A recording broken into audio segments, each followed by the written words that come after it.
तो this is a site defactoJudiciary.in landmark judgments करके, ठीक है। It's a good site. And इसके अंदर आपको बेसिकली जो आज हम करेंगे वो हम करेंगे, जैसे कॉन्ट्रैक्ट एक्ट है, इसके अच्छे केस लॉ दे रखे हैं क्योंकि डायरेक्ट केस लॉ पूछ लेते हैं।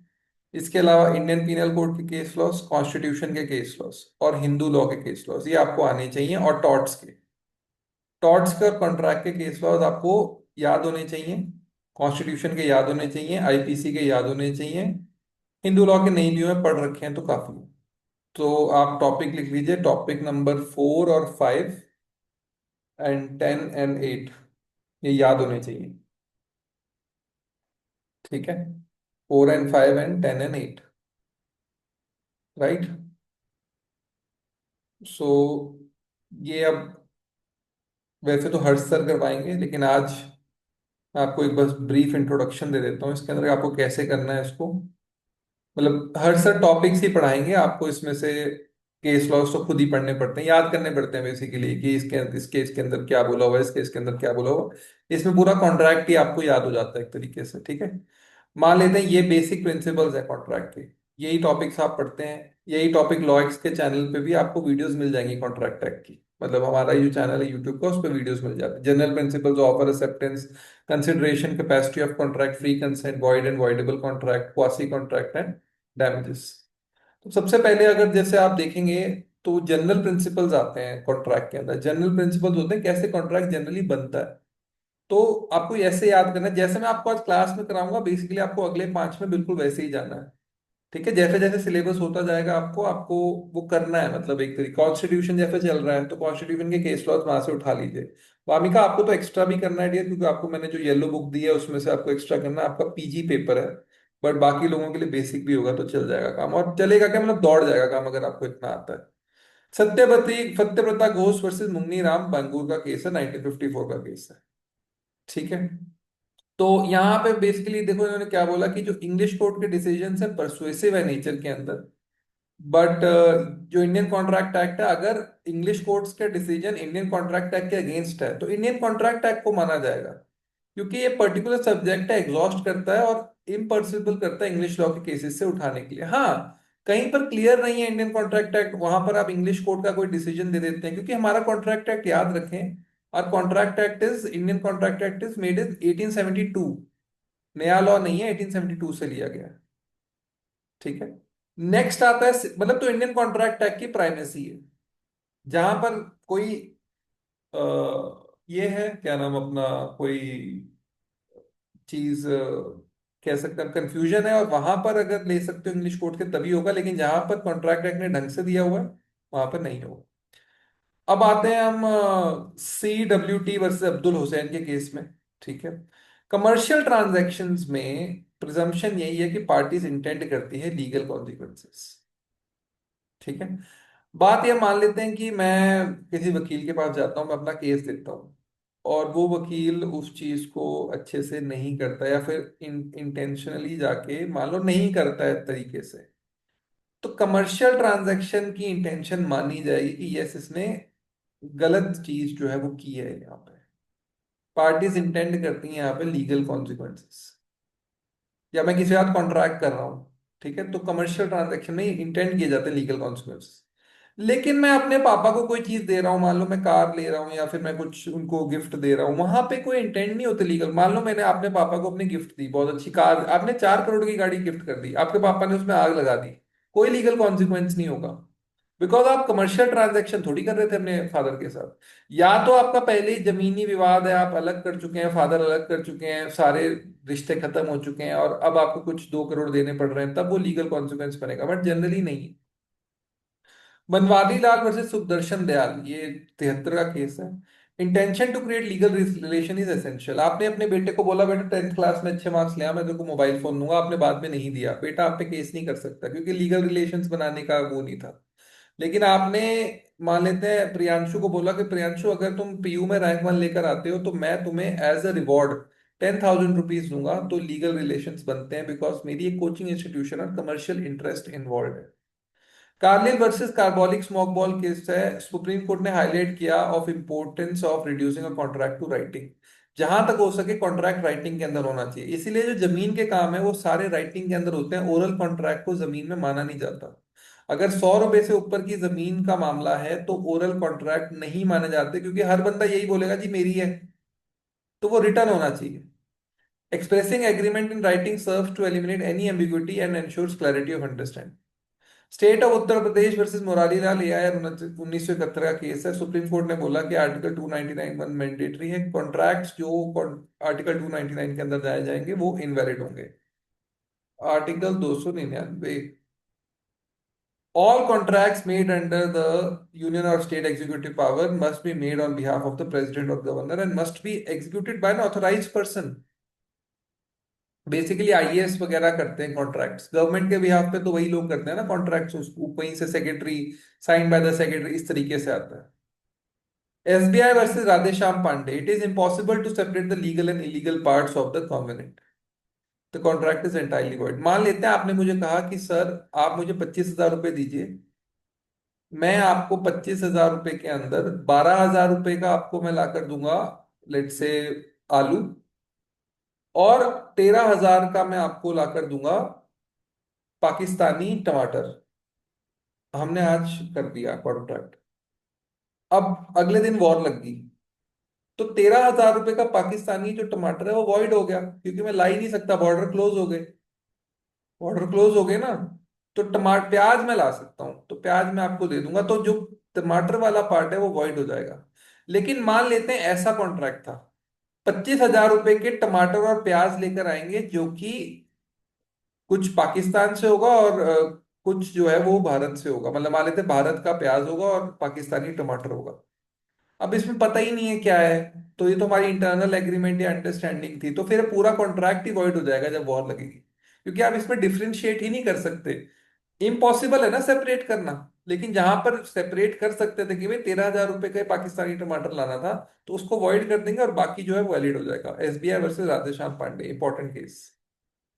Lalman Shukla versus Gauri Dutt, very very important case. A proposal cannot be accepted unless it comes to the knowledge of the person accepting it। Proposal, आपने ऑफर दिया ऋतिक को, ऋतिक आप ये कर लीजिए, इसके मैं 30,000 रुपए जो है, आप इसके जो रेट है ये 30,000 रुपए का है, मैं आपसे 30,000 रुपए लूंगा, मान लेते हैं 50,000 लूंगा, 70,000 लूंगा, 80,000। ऋतिक ने वो चीज, ऋतिक को पता ही नहीं लगी, उसकी मदर के पास वो लेटर चला गया ऑफर का, पर ऋतिक को पता नहीं लगा। ठीक है, नहीं पता लगा वो, नहीं पता लगा। एक सेकंड होल्ड करिए।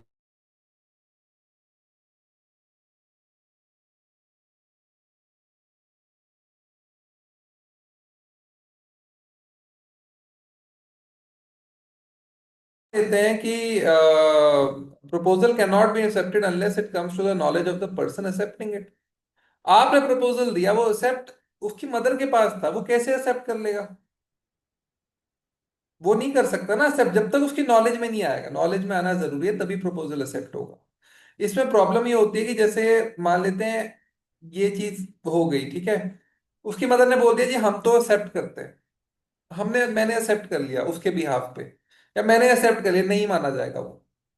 उसने लेट लेट से उसकी मदर ने मुझे 50,000 रुपए का, मान लो मैंने घड़ी लेनी थी, मैंने बोला मैं घड़ी लेने को तैयार हूँ 50,000 में, मैंने उसकी उसको ऑफर लिखा था, उसकी मदर ने कहा ये लो घड़ी और 50,000 दे दो, ये नहीं होगा नॉलेज, क्योंकि जो जो घड़ी है वो लेट से उसकी है, उसी को एक्सेप्ट करना पड़ेगा। नाउ जनरली ऐसे ये होता है कि इंडिया में हम इसको परस्यू नहीं करते, जनरल पावर ऑफ अटॉर्नी दे देते हैं, या पेरेंट्स के पास कई बार हम डाइवोर्स भी कई बार जीपीए से हो जाता है अगर बाहर है दोनों पार्टीज। लेकिन जनरली ये है कि जिस पर्सन को करना है एक्सेप्ट, उसको पता होना चाहिए। मान लेते हैं आपको कोई बच्चा मिला, बच्चे का नाम है प्रियांशु, प्रियांशु 5 साल का है, बच्चा मिला, मैंने उसके पेरेंट्स को लौटा दिया बच्चा, आप चले गए घर। बाद में आपने देखा कि उसके पेरेंट्स ने तो एक इश्तिहार निकाला हुआ था जिसमें लिखा था कि जो भी ये बच्चा, गुम हुआ बच्चा हमारे तक लाएगा हम उसे 10 लाख रुपए देंगे। आप वापस पहुंच गए उनके घर पे, लाओ मेरे 10 लाख, मैं तो ले आया बच्चा। वो ये बोलेंगे कि जब आप बच्चा ढूंढ के लाए हमारे पास, तब तो आपको नॉलेज नहीं था ना कि ये ऑफर है, ओपन ऑफर है, नहीं था आपको नॉलेज, तो आप उसको एक्सेप्ट कर ही नहीं सकते। तो ये हो गया Carlill versus Carbolic Smoke Ball company. Offer can be made to the public at large, और जो इंडिविजुअल लेगा वो ऑफर मान जाएगा। आपने ऑफर दिया, जैसे इलेक्शन कमीशन ऑफ इंडिया ने ऑफर दिया था कि हमारी जो वोट मशीन है इसको टैंपर करके दिखाओ। अगर कोई टेम्पर कर देता है मुझे 10 लाख रुपए देंगे। तो इसमें communication of acceptance is unnecessary, performance of condition sufficient है। अब मान लेते हैं मैंने आपने बोला कि मेरी ये दवाई जो खाएगा वो कभी बीमार नहीं पड़ेगा 6 महीने तक। ठीक है। आपने खाई, आपने ली मेडिसिन शॉप से और आप बीमार पड़ गई, तो बस वो हो गया, परफॉर्म हो कर दिया आपने अपना पार्ट, आपने दवाई खा ली ना, वहीं पे एक्सेप्टेंस हो गई। बीमार पड़ गई फिर पैसे देने पड़ेंगे उससे। General offer can remain open for acceptance by any number of person, क्योंकि आपने कितने भी, मान लेते हैं 50 लोगों ने दवाई खा ली, 50 के 50 लोग कंपनसेशन ले सकते हैं। Mere statement of the lowest selling price by offer does not constitute a contract. Very important। बात यह है कि आपने बोल दिया कि जी मेरा हम जी इसको 10,000 रुपए में बेच सकते हैं। 10,000 रुपए इसका मिनिमम रिटेल प्राइस है, मैक्सिमम नहीं, मिनिमम। Minimum retail price 10,000। आपने कहा ठीक है 10,000।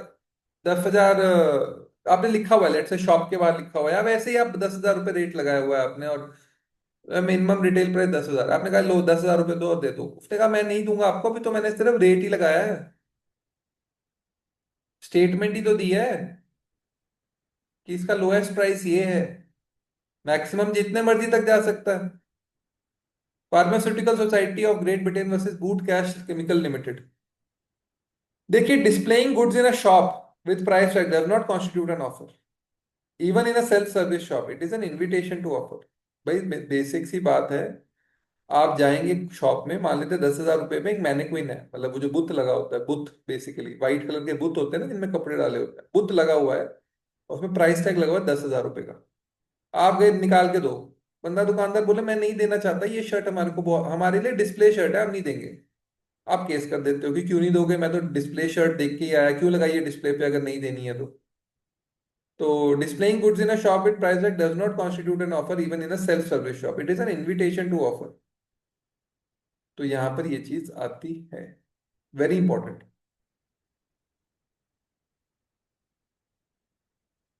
ठीक है। Hide versus range. A counter offer terminates the original offer.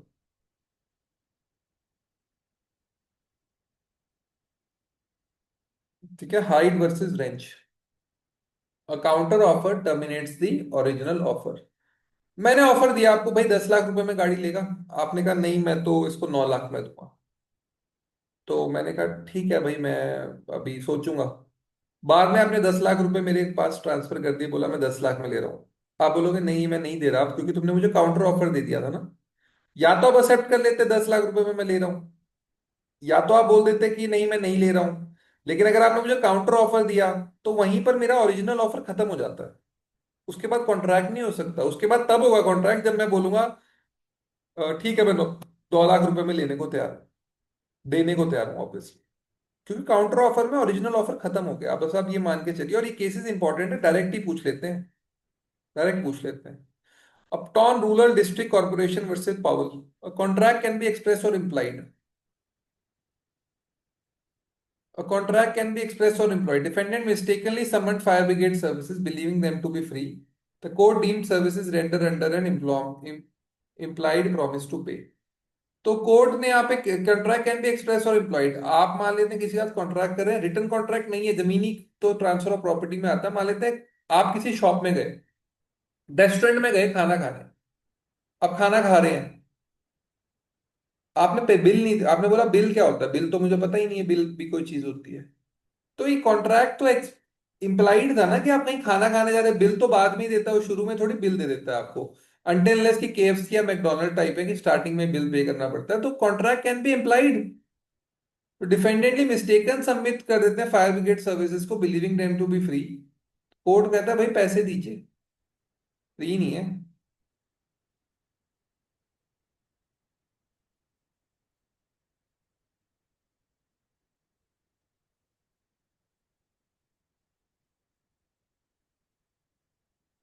ठीक है, आगे बढ़ते हैं।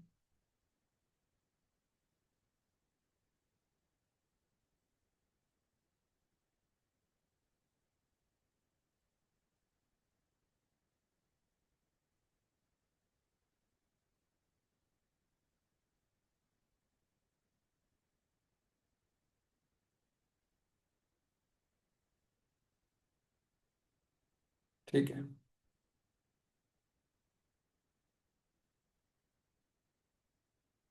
हैरिस वर्सेस निकलसन, ये एडवर्टाइजमेंट ऑफ ऑक्शन में भी मेयरली इनविटेशन टू ऑफर है। Offer he must receive reasonable notice of printed terms and condition, वो होता है ना कंडीशंस अप्लाई, अगर वो नहीं है तो फिर ऑब्वियसली ऑफर नहीं होता है। Brogden versus metropolitan railway company, mere mental agreement is insufficient for acceptance, there must be communication to other party. ठीक है, मैंने आपको ऑफर दिया 10 लाख रुपए की कार लोगे, आपने अपने माइंड में एक्सेप्ट कर लिया। माइंड में थोड़ी एक्सेप्टेंस होती है। आप बोलोगे ना मुझे कि यस मैं आपसे ये चीज मैं एक्सेप्ट करता हूं, आप उसे कम्युनिकेट करोगे व्हाट्सएप पे, कॉल पे, रिटर्न एग्रीमेंट में। तो वो नहीं हो सकता। ठीक है,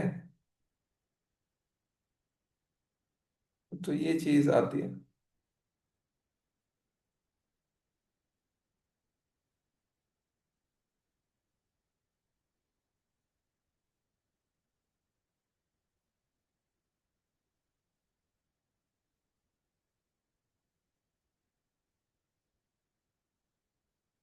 आगे बढ़ते हैं।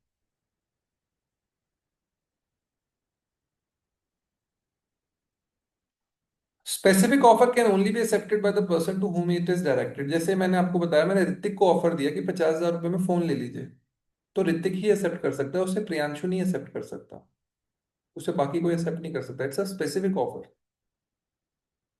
हम किसी के पास सर्विसेज लेने के लिए गए, उसने बोला जी आपके लिए मैं 35,000 में दे देता हूँ चलो, या 50,000 में दे देता हूँ, 70,000 में दे देता हूँ, तो उसी के लिए है वो, हो सकता है दूसरे को वो 1 लाख ले। तो यहाँ पे चीज आती है। In contracts made through instant communication such as telegraph or telephone, contract is concluded only upon the receipt of acceptance by the offer. Instantaneous communication से, टेलीग्राफ और टेलीफोन से, contract is concluded only upon the receipt of acceptance by the offer. Entores limited versus Miles Far East corporation.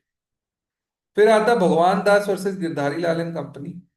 In contracts concluded through postal communication, contract is formed at the place where the letter of acceptance is posted. जहां पर भी postal communication, वैसे अब ये rule आता नहीं है, but postal communication में अगर आपने पोस्ट से कॉन्ट्रैक्ट भेजा, तो जहां पे भी उसने एक्सेप्ट किया ना, मान लो शिमला में एक्सेप्ट किया, तो ये माना जाता है कि शिमला में एक्सेप्ट हो गया वो कॉन्ट्रैक्ट, वही जगह। ठीक है। जहां पे इंस्टेंट कम्युनिकेशन है, मान लो आपको मैंने कॉन्ट्रैक्ट दिया स्विट्जरलैंड में, स्विट्जरलैंड में एक्सेप्टेंस मानी जाती है। तो ये चीज है। Consideration, Currie versus Misa, very important case. Currie versus Misa. Court affirmed that a valuable consideration in the eyes of law may encompass either a right, interest, profit, or benefit accruing to one party or some forbearance, detriment, loss, or responsibility given, suffered, or undertaken by other. तो valuable consideration है तभी contract generally माना जाता है। आपसे मैंने कोई चीज ली 10,000 की, 20,000 की, 30,000 की, तभी वो कॉन्ट्रैक्ट माना जाएगा कि इससे कुछ बेनिफिट होगा, कोई लॉस होगा, रिस्पॉन्सिबिलिटी गिवन होगी, सफर्ड होगी, कुछ काम करेगा, तभी माना जाता है। क्यूरी वर्सेस मिर्जा के अंदर यही बोला गया है। Durga Prasad versus Baldev, an act perform at the request of the promisor constitutes valid consideration. जो act request of the promisor के ऊपर किया जाता है उसे वैलिड कंसिडरेशन बोलते हैं। ठीक है, यहां पर ये आता है। केदारनाथ वर्सेस गौरी मोहम्मद का केस है। A promise to pay a subscription is legally binding if the party to whom the promise is made has incurred liability based on that promise. तो promise to pay subscription is legally binding if the party to whom the promise is made has incurred liability based on that promise. मान लेते हैं आपने बोला कि मैं subscription पे ये चीज लूंगा, तो ठीक है, आपने कहा ओके फाइन, उसके बेसिस पे मैं काम करना स्टार्ट कर देता हूँ कि ठीक है तुम एक लोगे, बाद में आप नहीं लेते हो, तो अगर मैंने उसके बेसिस पे काम करना स्टार्ट कर दिया है तो आपका लाइबिलिटी बनती है फिर वो करने की, आपको लॉस का देना पड़ेगा हिसाब किताब। ठीक है। अगर चैरिटेबल, ये जरूरी नहीं है case. Tweddle versus Atkinson, very important case. Consideration must be provided by promise.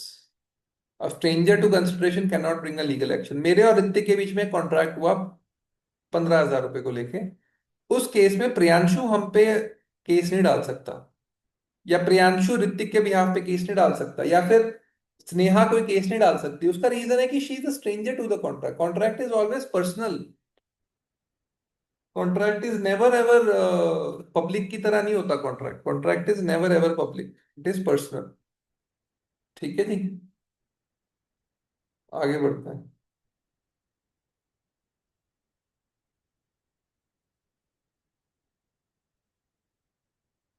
आगे बढ़े। कैपेसिटी टू कॉन्ट्रैक्ट हो गया, खान गुल। कैपेसिटी टू कॉन्ट्रैक्ट है, उसमें बेसिकली बात ये कही थी कि माइनर के साथ अगर आप एग्रीमेंट करोगे वो एंटायरली वॉइड है और माइनर को कोई लीगली एनफोर्स नहीं कर सकते। मैंने प्रियांशु जो 17 साल का है उसके साथ ऋतिक ने, मान लेते ऋतिक 20 साल का है, उसने कॉन्ट्रैक्ट कर लिया।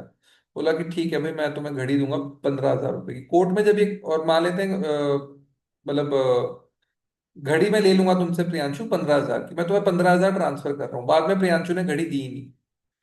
ऋतिक को गुस्सा आ गया, वो कोर्ट चला गया। कोर्ट ने बोला कि ये तो माइनर है, ये तो 18 साल से छोटा है, ये कुछ भी बोलेगा आप मान लोगे, ये तो बच्चा है। तो फिर बच्चे के साथ कॉन्ट्रैक्ट नहीं माना जाता, टोटली खत्म है, कोई कुछ नहीं होगा इसमें प्रियांशु का। प्रियांशु 15,000 रुपये लेके ऐश करे। ठीक है। खानकुल वर्सेस लखा सिंह, इसी केस को दूसरा कर लेते हैं। मान लेते हैं ऋतिक ने बोला माइनर को कि 10,000 रुपये में अपना ये, मैं तुम्हें अपनी घड़ी बेच दूंगा, ऋतिक की घड़ी, अब लेट से ऋतिक की घड़ी है, मैं तुम्हें एक घड़ी दे दूंगा, तुम मुझे 10,000 रुपये दे दो। ठीक है। अब बात यह है कि यहाँ पर पैसे जो आ रहे हैं वो ऋतिक के पास आ रहे हैं, बाद में ये चला गया, इसके फादर चले गए, बच्चे के फादर चले गए कोर्ट में, बोला कि ये पागल है ये प्रियांशु, तो मेरी घड़ी 15 लाख की घड़ी 10,000 में दे रहा है। कोर्ट बोलेगा यस कॉन्ट्रैक्ट इज वॉइड, लेकिन घड़ी वापस लौटा दी जाए, क्योंकि ऑब्वियसली मेजर के पास है, ऋतिक के पास, घड़ी वापस लौटा दो और जो आपने पैसे क्या नाम लिए हैं वो वापस हो जाए। इस तरीके से हो जाता है, रेस्टिट्यूशन हो जाती है इसके अंदर। Restore the state of affairs to how they existed before the contract was form. घड़ी दी थी ना आपने, तो घड़ी वापस हो जाएगी। ठीक है जी। आगे बढ़ते हैं। Leslie Limited versus shell.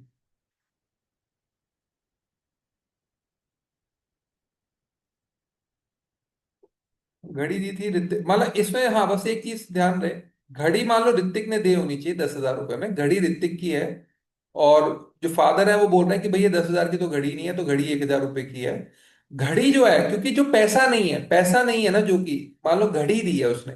First case में तो ये था कि पैसे आए उसके पास 15,000 रुपए। ठीक है। 15,000 रुपए की उसने घड़ी बेच दी अपनी वॉट एवर स्टफ, फिर ऋतिक ने बोला कि ठीक है मुझे घड़ी दे दो, मैं 15,000 रुपए तुम्हें देता हूँ, यही बोला था मैंने फर्स्ट केस में, फिर कोर्ट पे चले गए। इसमें कुछ नहीं मिलेगा वापस, क्योंकि पैसे ना ट्रेस नहीं हो सकते। पैसे तो एक लिक्विड अमाउंट है, वो ट्रेस नहीं होती। लेकिन इस केस में लेट से ऋतिक ने बोला कि मैं तुम्हें अपनी घड़ी जो है बेच रहा हूं, 500 रुपए की घड़ी थी, 10,000 में बेच दी, बच्चे ने पैसे दे दिए। पैसे जो है वो मेजर से लिए जा सकते हैं, तो घड़ी बोला जाएगा कि घड़ी वापस ले ले, मेजर को बोला जाएगा और पैसे वापस करने पड़ेंगे माइनर को। तो माइनर के बेनिफिट्स के हिसाब से चलते हैं कॉन्ट्रैक्ट्स, पैसे जहां पे वापस कर सकते हो माइनर को, वहां पैसे ले लेगा कोर्ट वापस। लेकिन कॉन्ट्रैक्ट दोनों ही केसेस में नहीं है। आपने एक बात याद रखनी है, वॉइड एब इनिशियो कॉन्ट्रैक्ट माइनर के साथ नहीं होता है। लेजली वर्सेस शेल केस है, माइनर एक्वायर करता है प्रॉपर्टी बाय गुड्स और misrepresenting their age, they can be held liable to restore if only it is traceable in their possession. देखो यही बात है, मैंने आपको भी बताया, मिसरिप्रेजेंट करके एज को ले लिया, दे can B only if it is still traceable in their possession. अगर अब मान लो घड़ी है ही नहीं, खत्म कर दिया उसने, तो फिर ट्रेस नहीं हो सकती, तो डिस्ट्रीब्यूशन नहीं हो पाएगा। फिर भी पैसे आपको वापस करने पड़ेंगे, क्योंकि वो माइनर के साथ कॉन्ट्रैक्ट किया था। ठीक है।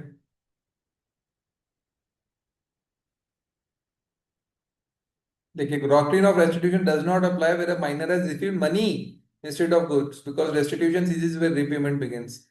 तो रेस्टिट्यूशन डज नॉट अप्लाई जहां पे वो मनी रिसीव किया है। ठीक है। ये लास्ट वाला केस इंपॉर्टेंट नहीं है। चीकाराम अमीराजू वर्सेस चीकाराम सेशम्मा, वेरी इंपॉर्टेंट केस। अगर आप किसी को ये बोलते हो, मैं बोलता हूं कि मैं कूद जाऊंगा फर्स्ट फ्लोर से जब तक आप मेरे नाम पर प्रॉपर्टी नहीं करोगे, मैंने ऐसा बोला, मेरे फादर ने मेरे नाम पे प्रॉपर्टी कर दी। अब मैं अगर कूद गया ना वहां से, या मालूम मैं उसके लिए मेरे को कि मैंने ये वो दिया, थ्रेट दिया, तो मेरे फादर जो है वो बोल सकते हैं कि ये तो थ्रेट बेस्ड वो था, इस कॉन्ट्रैक्ट को ना माना जाए क्योंकि इसने हमसे प्रेशर करवा के ही कॉन्ट्रैक्ट करवाया है। तो चीकाराम अमीराजू वर्सेस चीकाराम से शम्मा। ये चीज आती है। Andhra sugars limited versus state of Andhra Pradesh, AIR 1968, SC 599। Mere statutory compulsion such as those imposed by law or not considered undue influence, ये Andhra sugar limited versus state of Andhra Pradesh के अंदर आता है। ठीक है, mere statutory compulsion such as those imposed by law or not considered undue influence। फिर आता है Raghunath Prasad Sahu versus Sarju Prasad Sahu. Party relationship must enable one party to dominate the will of the another.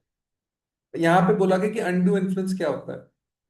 Late से मैं आपका लॉयर हूं, आपने मुझे ही अपनी प्रॉपर्टी बेच दी। आपकी कोई प्रॉपर्टी है चंडीगढ़ में, लेट से 1 एकड़ की, आपने मुझे बेच दी। कोर्ट में चले गए, फिर आप बाद में 2 साल बाद आपने बोला जी ये तो लॉयर थे, इन्होंने हमसे साइन करवा लिए। हमें लगा जी ये प्रॉपर्टी तो ये प्रॉपर्टी के कागज नहीं है, वकालतनामा पे साइन ले रहे थे या किसी और एग्रीमेंट पे साइन ले रहे थे, हम तो करते रहे क्योंकि हमारे ये लॉयर है।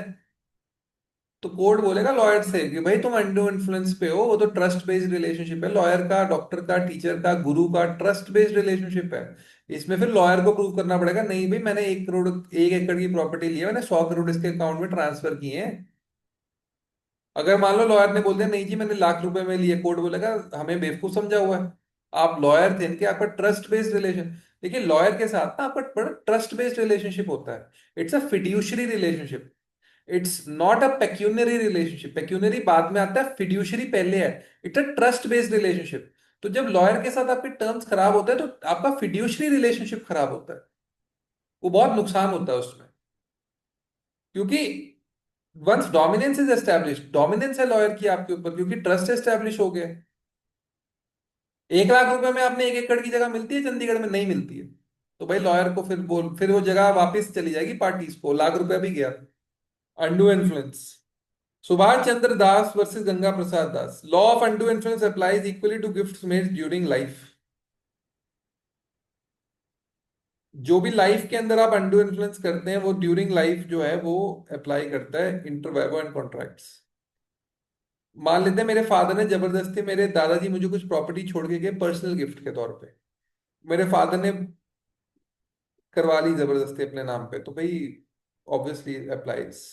Dairy versus Peek, fraud is defined by the court as a false statement made knowingly. इसमें सबसे क्रूशियल वर्ड है नोइंगली, ध्यान रहे, नोइंगली।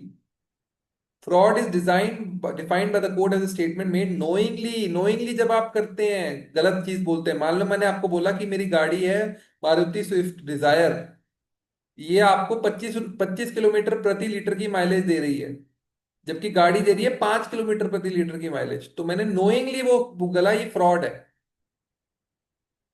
ये फ्रॉड है। और मिसरिप्रेजेंटेशन क्या होता है या मिस्टेक क्या होती है, जब आपको पता नहीं है तो वो उसमें फिर क्रिमिनल एक्ट नहीं लगता, फ्रॉड का एक्ट नहीं लगता, वो मिसरिप्रेजेंटेशन होती है। तो fraud is defined by the court as false statement making knowingly. ठीक है।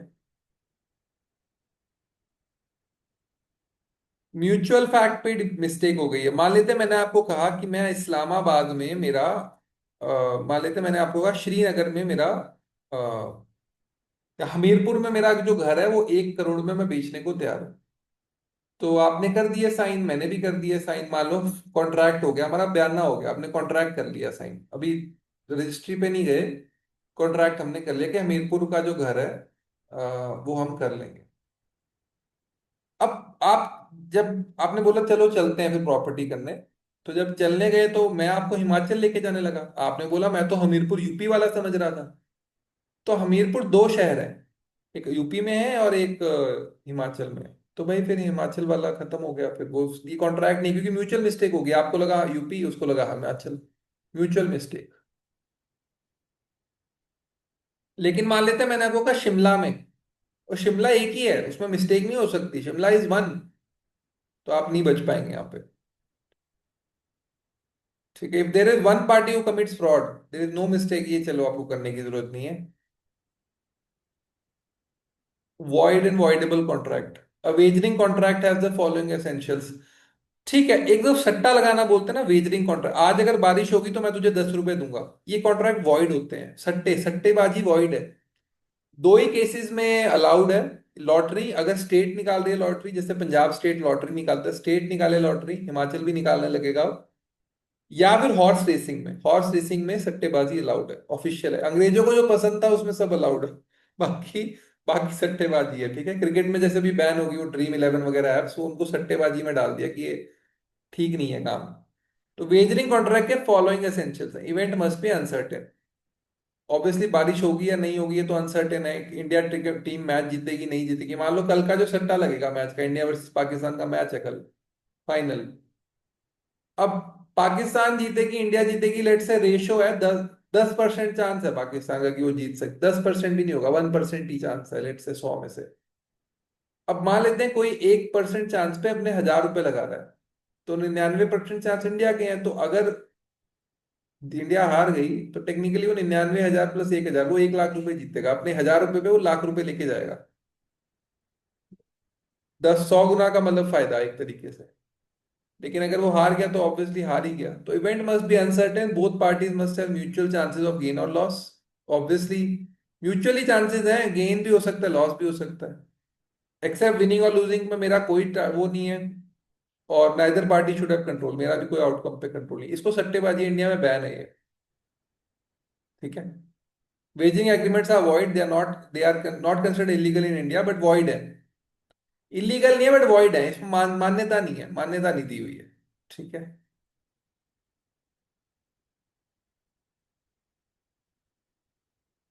Satyabrata Ghosh versus Mugneeram Bangur, supervening impossibility, doctrine of frustration. देखिए डॉक्ट्रिन ऑफ फ्रस्ट्रेशन क्या बोलती है, आइए एक बार आपको समझा देता हूँ।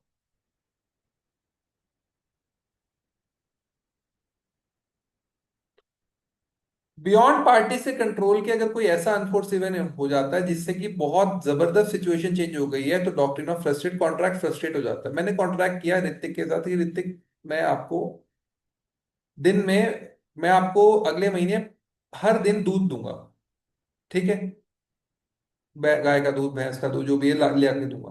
अर्थक्वेक आ गया, कॉन्ट्रैक्ट फ्रस्ट्रेट हो गया। ऋतिक ने कॉन्ट्रैक्ट किया वामिका के साथ कि मैं आपको हर रोज पनीर भेजूंगा।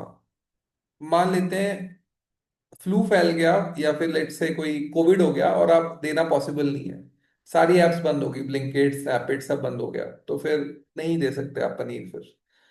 मैंने कॉन्ट्रैक्ट किया प्रियांशु के साथ, आपको 10 किलो मैं आपको आयरन ओर से आयरन, शुद्ध आयरन आपको दूंगा, आप लोहार है आपको आयरन दिया जाएगा।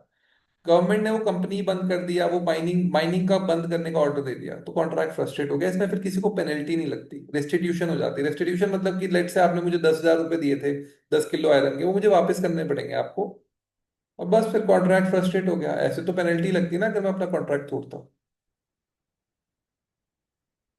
बाकी ओके है। क्वासी कॉन्ट्रैक्ट बेसिकली वो वाले कॉन्ट्रैक्ट होते हैं जो कॉन्ट्रैक्ट की तरह होते हैं बट कॉन्ट्रैक्ट की तरह बने नहीं होते। मतलब मान लेते हैं कि आप किसी के घर पे गलती से 50 किलो चावल छोड़ा है, मान लेते हैं छोड़ा है, लेट से 5 किलो दूध छोड़ा है, आप वहां पे दूध वाले हैं अपने, आप उनको रोज 2 थैली दूध देते थे, आप गलती से 15 थैली दूध का पैकेट वहीं छोड़ा है। जब आप दोपहर को वापस लेने आए वो थैलियां, तो उन्होंने कहा नहीं जी हमें तो लगा आप दे गए थे, हमने तो इसकी खीर बना ली। तो आप यही बोलोगे बेटा मैं आपको 2 किलो थैली देता था, जो बाकी के 13 किलो थैलियां हैं या 13 थैलियां हैं वो मैं फ्री में थोड़ी दूंगा आपको। तो दो इसमें कोई ऑफर नहीं हुआ, लेकिन आपने मेरे गुड्स तो यूज कर लिए ना, तो आपको उसके पैसे देने पड़े। Quasi contract. आपके नेबर्स का बच्चा है, नेबर्स मर गए, कोविड आ गया मर गए, उनका ना कोई आगे वाला है ना कोई पीछे वाला है, कोई रिश्तेदार नहीं कुछ नहीं है। आपने वो नेबर का बच्चा 10 साल का है, आपने उसका ध्यान रखा, उसको खाना वाना खिलाया, उसकी स्कूलिंग करवा दी। जब वो 18 साल का हो गया तो उसको आपको जो भी खर्चा हुआ है वो देना पड़ेगा, क्योंकि वो नेसेसरी नेसेसरी चीजें थी जो उसके लिए जरूरी थी। One person must lawfully do something for the other, action must be intended gratuitously, recipient must accept and benefit from it voluntarily. तो ये सब चीजें आती हैं इसके अंदर, ठीक है। ये आ गया, आगे बढ़ते हैं।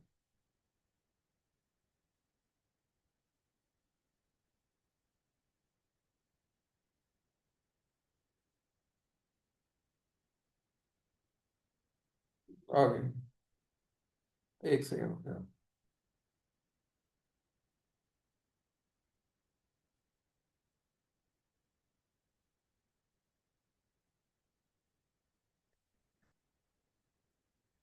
तो ये सब चीजें आती हैं इसके अंदर। कोई प्रॉब्लम है तो प्लीज बताइए। Damages for breach of contract must be fair and reasonable. जो भी आप अगर कॉन्ट्रैक्ट ब्रेक कर रहे हैं तो फिर उसके अंदर जो भी चीजें, ऑब्वियसली अगर ब्रेक कर रहे हो तो पैसे देने पड़ते हैं, पेनल्टी होती है उसके अंदर। ठीक है, पेनल्टी देनी पड़ती है। इसी तरीके से आपने, अब देखो अपने पार्ट पे भी आप करना स्टार्ट कर सकते हैं, ऐसा नहीं कि आप मेंटर पे ही डिपेंडेंट रहे। इन्होंने पीडीएफ के अंदर देखिए सारा दे दिया, इसको आप प्रिंट करा सकते हैं, याद कर लीजिए। वामिका आपको तो याद होने चाहिए ये केसेस सारे, आपको याद होने चाहिए। अब जैसे मान लेते हैं आपने कॉन्स्टिट्यूशन, मैंने आपको बोला सर कॉन्स्टिट्यूशन पढ़ा रहे हैं, तो आपने ये साथ साथ ही लर्न कर लिया, जो यूट्यूब पे भी देख रहे हैं आपने साथ साथ लर्न कर लिए सारे ये। ठीक है।